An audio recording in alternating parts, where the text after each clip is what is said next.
let's do Podluck. Yay! Let's do Podluck. Mike Tyson denies fights with Jake Paul fight talks. New to me. I would love to see this. Oh, totally. Oh, I would love to see anything with Tyson. I'm in for now, especially with the way that dude's turned his life around. Can you read the whole thing in his famous lisp? I'm not going to do it in his lisp. I just love him and his pet pigeons. Like, that's the whole wholesome thing. And that he runs I love. like a weed farm. Yeah. I don't know. It's just who would win? Mike Tyson. Of course. The pigeon's got the speed. Tyson doesn't really have the reach. Paul's got the reach, I think, in this battle anyway. So I think it's Paul. No, it's the pigeon, then Tyson, then Paul, in that order. Fair enough. If it was a triple threat boxing match, which I don't think is a thing, but come on, it could be. It could be. That'd be very entertaining to see all Mike Tyson's like pigeons attack Jake Paul. There's a meme of Mike Tyson like writing like something on someone's head, and he writes it with a lisp. He wrote stupid on someone's forehead and says stupid. That's awesome. Tyson's the man. Yeah. It says Mike Tyson versus Jake Paul in a boxing ring. Well, despite a report that the men were deep in negotiations to fight, Iron Mike says it's flat out ain't true. The 55-year-old former undisputed heavyweight champion of the world took to his Twitter page to shoot down the news. This is news to me. I just saw Jake in St. Barth's. Is that an actual place? Isn't it St. Bart's? I think it's Barth's. Okay. Unless he's I said it with Tyson's list. I got you. Yep. And he never mentioned it. Tyson wrote, so he saw that Jake in St. Barth's and never mentioned it. He says, Mike was responding to a story published in The Sun on Monday where the outlet said Mike and Jake were in advanced talks for a $49 million boxing match. You couldn't pay me $49 million to bite. Yeah, you probably could. Maybe if I could just let him knock me out with one punch. As long as he bite your ear as long a as little he doesn't, bit. Yeah, he could bite my bad ear, the one that doesn't work. Yeah. He can bite my deaf ear. I wouldn't even notice it. Tyson and Paul do know each other. In fact, Jake became a boxing star on the undercard of an Iron Mike fight when the heavyweight stepped in and fought Roy Jones Jr. in November of 2020. It's so funny how these boxing has basically become professional wrestling. It's all about promotion and build up now, and it's got very little to do with the actual fight. And most of them aren't even just like Jake Paul is not a real boxer, and they say professional wrestlers aren't real wrestlers or aren't real athletes. That's what it's become now because people are more interested in the build up and the drama than they are in the actual fight. But what's missing in this hypothetical fight is authentic wrestler outfits. Oh yeah, they both need to have those if this actually happened.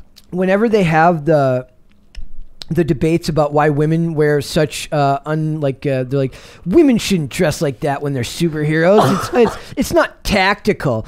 I'm like, professional wrestling women dress exactly like that all the time, and it works perfectly. So I don't want to hear it, and the men do too. So. Exactly. If I have to look at a bunch of superheroes, men with their shirts off all the time, then the women should also look equally as objectified. Equal rights. It's only fair. Yeah, Brett is all about free the nipple movement. That's not what I said at all, but okay. That's what translated in my head, my bad.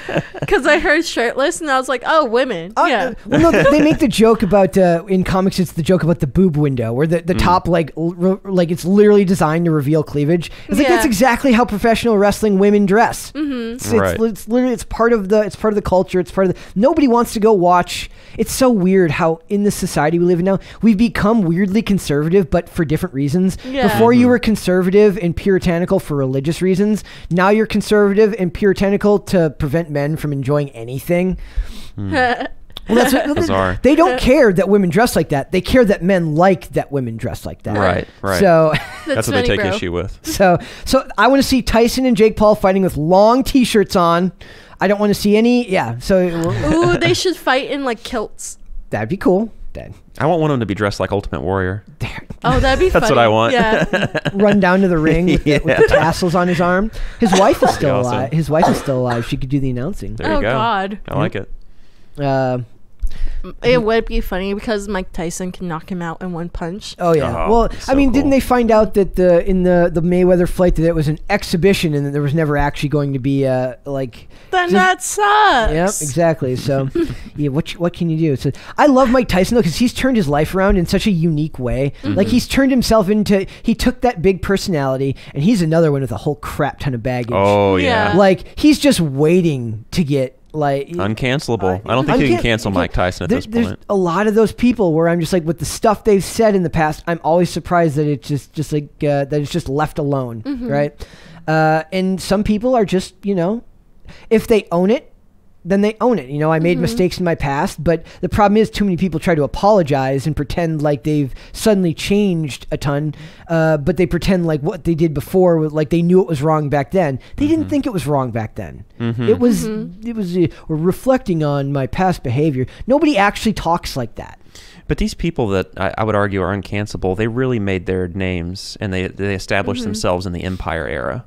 Yeah. Yep. And then like, are you familiar with the Empire? Explain that. Okay. You're not talking like Empire Records, right? No. Like No. there's some people, and again, I hate to name drop him again, but Bret Easton Ellis, he came out with this term, this distinction is that prior to 9/11, it was the Empire era. Okay. And then after 9/11 happened, it was post-Empire. And the first person that went full-blown post-Empire was Charlie Sheen. Arguably, it was Britney Spears. All of a sudden, you had people that were just Celebrity totally train wrecks. Yeah, bucking the establishment. Yeah. But prior to that, I mean, people like Mel Gibson, people like Mike Tyson, they established themselves in the Empire era. So now they don't really feel the need to apologize for the figures that they established before everything went into the post-Empire era. Yeah. I mean, it's interesting to think about the celebrities. I think about this all the time, and like, oh, is this celebrity Empire or post-Empire? Like Kanye, like post-Empire. I mean, like completely. Kanye almost runs with the same aesthetic, though, right? Like he's very unapologetic about his behavior. Right. Well, I mean, I guess he didn't establish himself in the Empire era. No. I guess he's post-Empire all the way. What is it? The college dropout came out in what, 2002, 3? Yeah, so, that's right. But he didn't really. I mean, his fame. He's come in waves, right? So he had his first avant-garde music that rose him to prominence. Then his musical career. There's the mythical story about how Jay-Z didn't want him to perform, right? So he established him. I always enjoyed the fact that he didn't make establishment music and still got on the radio. That's true power. As an artist, and then he becomes more well known as the husband of Kim Kardashian, and then he becomes a preacher. He's reincarnated 9 times, and to his own benefit. He knows how to reinvent himself, kind of like Dr. Dre with Beats headphones. Like he's more known now for that than he is for his music.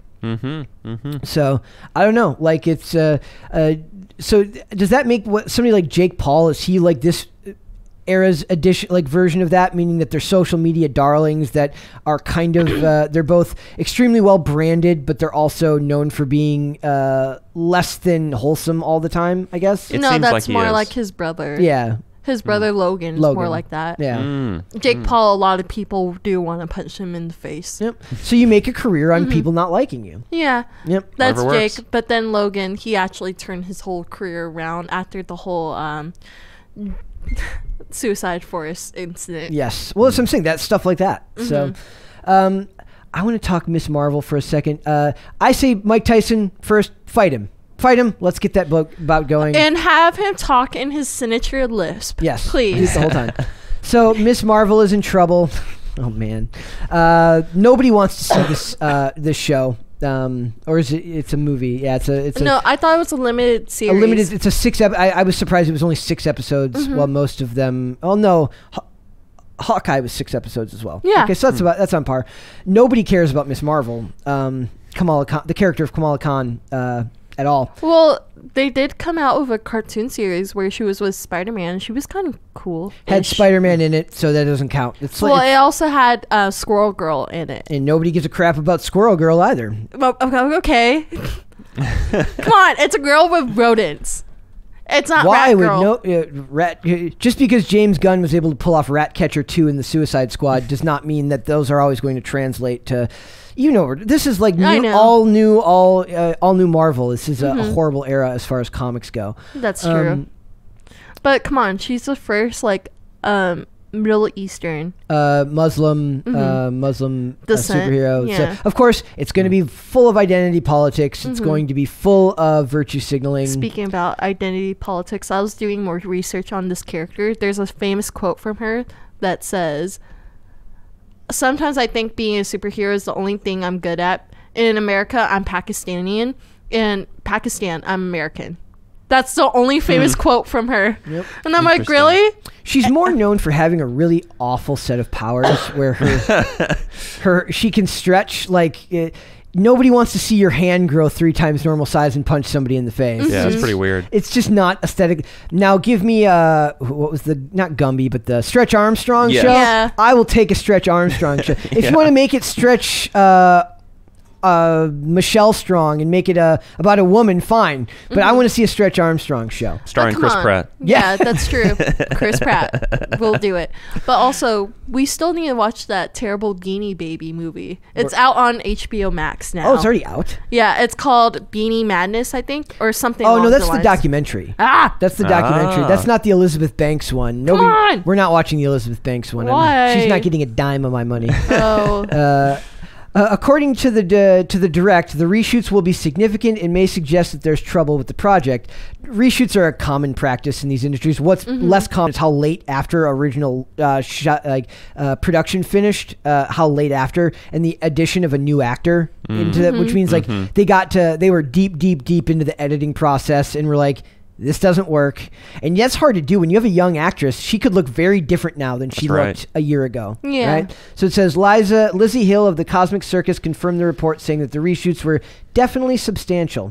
The series said the premiere was set to premiere sometime in 2022, is set to debut the Kamala Khan Miss Marvel character for Marvel Comics.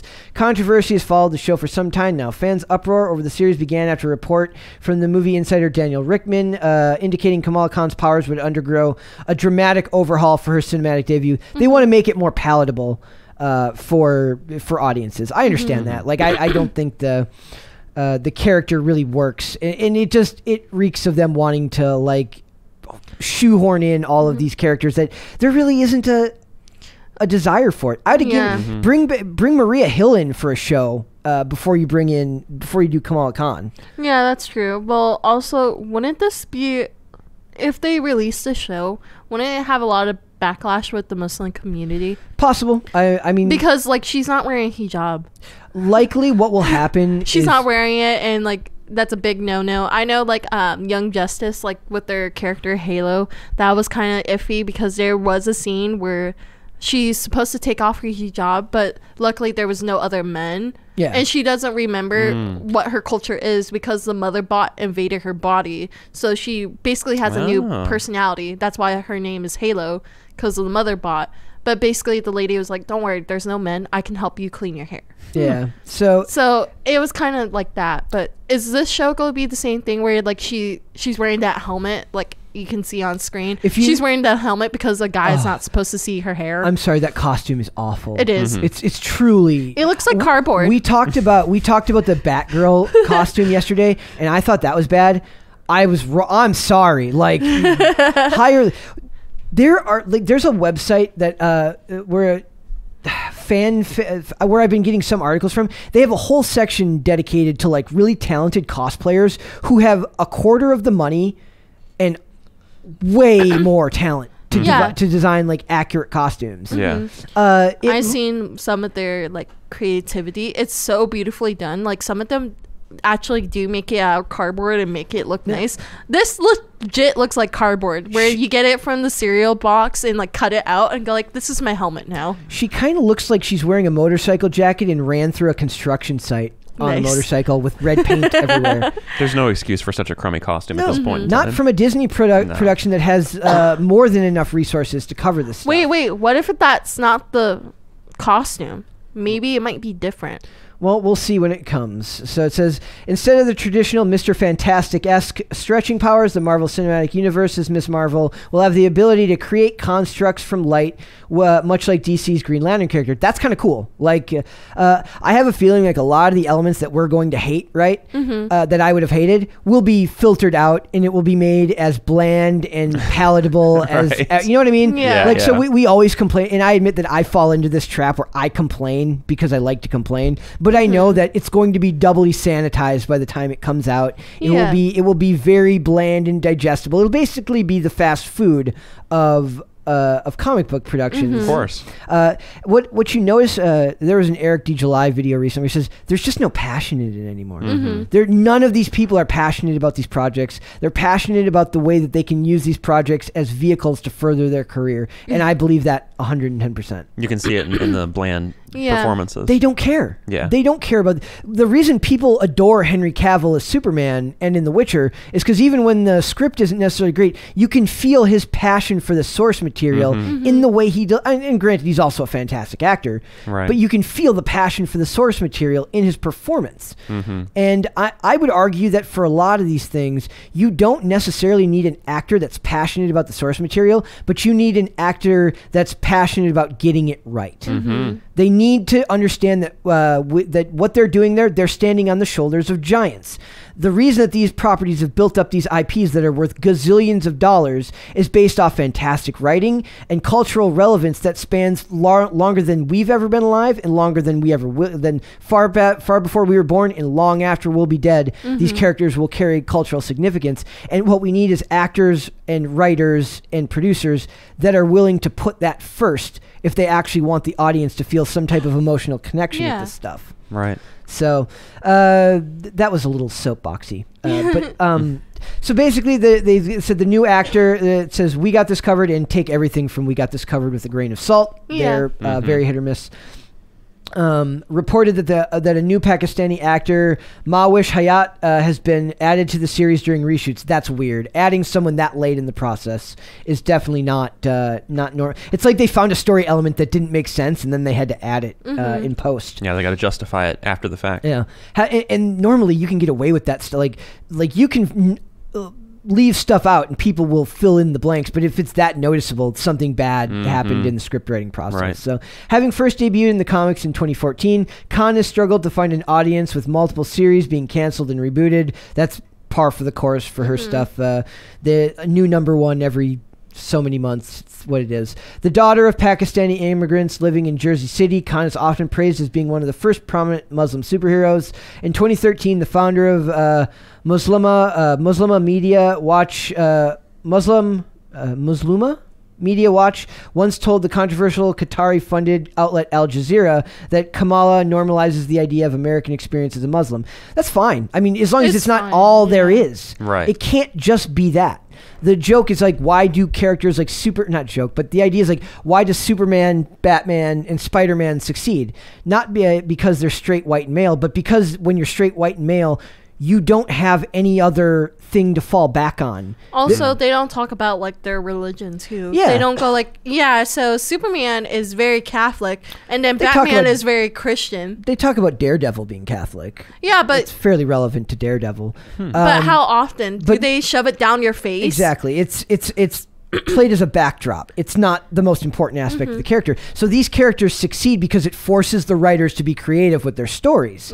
When you have a character that has traits that put them somewhere on the progressive stack, these writers, it's not a fault of the character. It's a fault of the writer not being able to find a more palatable way to include it without making it the only aspect of the story that matters. Exactly. It always comes off as performative. It always comes off as virtue signaling. And I don't really trust writers in 2022 to be able to, unless they got like maybe the Dexter writers who seem to be able to do a fairly decent job in the new series of not making it like, there's people that could do it, but I don't necessarily believe that Marvel's hiring them for their TV shows, their movies maybe.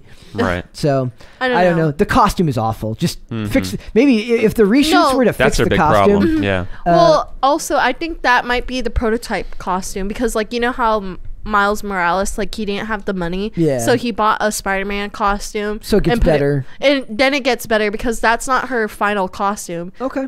like in the comic books, she has her hair down. She only has the mask, and then she has like a suit that basically stretches out with her. So in the end, we're going to get her in the Marvels, right? The one with Brie Larson, because they're going to do Monica Rambeau, Kamala Khan, and I don't know. I forgot her name already. I have no idea. Brie Larson. It's I always forget which Captain Marvel she plays. Yeah, but are they going to bring back Marie Rambeau? Yeah, because Marie, basically, she passed away in the WandaVision. Maybe that's what they're going to... Because I thought they were doing Monica Rambeau, Captain Marvel, and then Miss Marvel. Yeah, I think so, because it's called Marvels. Yeah. Instead of Captain Marvel 2. Yeah. Imagine being Brie Larson, like you're sidelined in your own... It's kind of like Spider-Man gets sidelined in all his movies. Well, it's because she wants to act cocky. Yep. She's like, this whole franchise wouldn't exist without me. And I'm like, really? She's like the most replaceable. I mean, no disrespect for her. Brie Larson is not. She's like I said, when we watched The Eternals, I said just make a whole movie about Angelina Jolie as her character. She's got the charisma to carry it. Brie Larson is not that. No disrespect to them. That's just my assessment of her acting, not of her as a person. It is what it is. Yeah.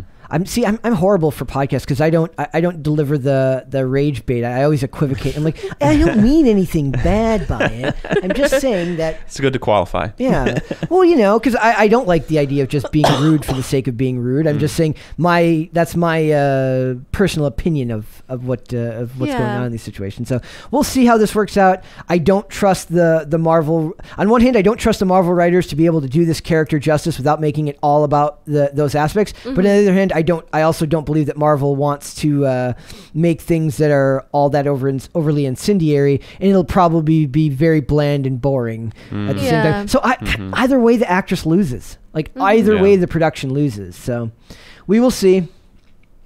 And we've got one more thing to talk about, and that's Antonio Brown. You were you do any of the episodes we had when we talked about Antonio Brown when he like walked off the field? Basically, he walked off the field shirtless. Yeah. Well, he's been on like a worldwide tour right now. He wants to be a musician. He's no longer a member of the Bucks and all that. And they found him, like it says, Antonio Brown's very public tour of the country following his infamous exit from the Buccaneers continued at Crypto Arena on Monday, where he jumped on a railing to get love from the fans who were chanting his name. The former Tampa Bay star, who's been spotted in New York City, Miami, and now LA since being cut from the Bucks, caused quite the scene outside of a Lakers game, being mobbed by people who wanted autographs and pictures. Video obtained by so then it goes, people wanted his pic and signature so badly, Brown stayed for several minutes and then he hopped on some skinny railing to entertain them. The fans chanted AB over and over again while he was standing on the fencing waving his arms. What's interesting is Brown claimed his ankle is completely jacked up, but certainly looked like he was healing up well while his feet were balancing on the barrier. So that was the whole reason. The whole thing was about him not being hurt when he was playing, and that was why like he got into a disagreement with his coach about like they wanted him to play in the game. He's like, I can't play right now, I'm hurt. And he just seems very unhurt right now. He's feeling better. He's feeling better. So I just thought that was interesting. I like the idea that they accidentally did a journalism. They're like, maybe we found that he made that story up. We don't know if that's true, but maybe he did. Brown has not shied away from the public eye one bit since throwing his shirtless temper at MetLife Stadium. He wants to be a rapper. I think he's going to work with Kanye. He's been seeing NBA games repeatedly and has also been spot dining with Kanye West in recent days as well. Wow. So I don't know, man. I don't think he wants to. I think he wants to become like the Jake Paul of football. He's just going to become like a social media guy and a musician. You know. So I just thought that was interesting. I just wanted to fill that one in at the end. That TMZ did a journalism. Yeah. Hey, good for them. TMZ finally did a journalism. They did. So I don't know. Good for them. I do want to know. Of all the stuff we covered, which one was probably the most interesting to you? I really got into the Fresh Prince one. I mean, it's the stuff that jumped out at me immediately. It's Eminem and it's Fresh Prince. I mean, and then I don't know. I really got triggered by that guy's article. Yeah, I love it. And then for me, it was the Joss Whedon stuff, just because he's been such a pop culture mainstay for so long that it's like a slow motion car wreck where you want to look away but you can't. You know? Miracle. Which one did you find the most interesting? The Eminem one. Then Uncle Phil and then Miss Marvel, because I kind of want to see how they can do it, because I feel like they're going to get a lot of backlash with the Muslim community, because like it does, like if you scroll down, they do show where they're actually doing worship. Yeah, I saw that. And it's kind of accurate, but not real. Like, I feel like it's kind of accurate, but also, like, you don't know because we're not a part of that culture. Yeah. But also, I wish, like, they didn't really bring race and culture into it. Because we didn't get paid. Like, we don't pay you to lecture us about other cultures unless it's a Net Geo or, like, the History Channel. Plus, they're superheroes. Just make it about... I don't understand that. Yeah. Why don't they just... one thing that I was watching in a Perch video recently, it says, why don't they just bring back other genres? One of the reasons people hate this stuff is because it doesn't really fit within the genre. Yeah. Bring back slice of life stories where it's just about everyday happenings and going-ons. Don't just try to fit it as a vehicle for characters that really have nothing to do with this.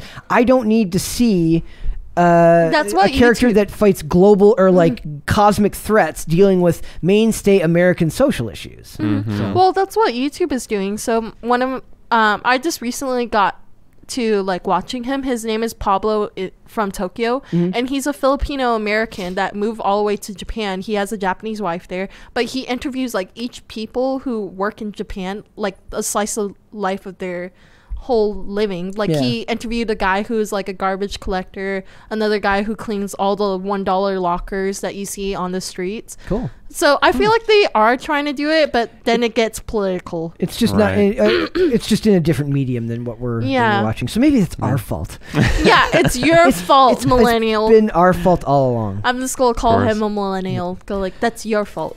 Thanks for watching this clip, guys. If you want to see full episodes or follow us on social media, links are in the description below. Bye. Bye.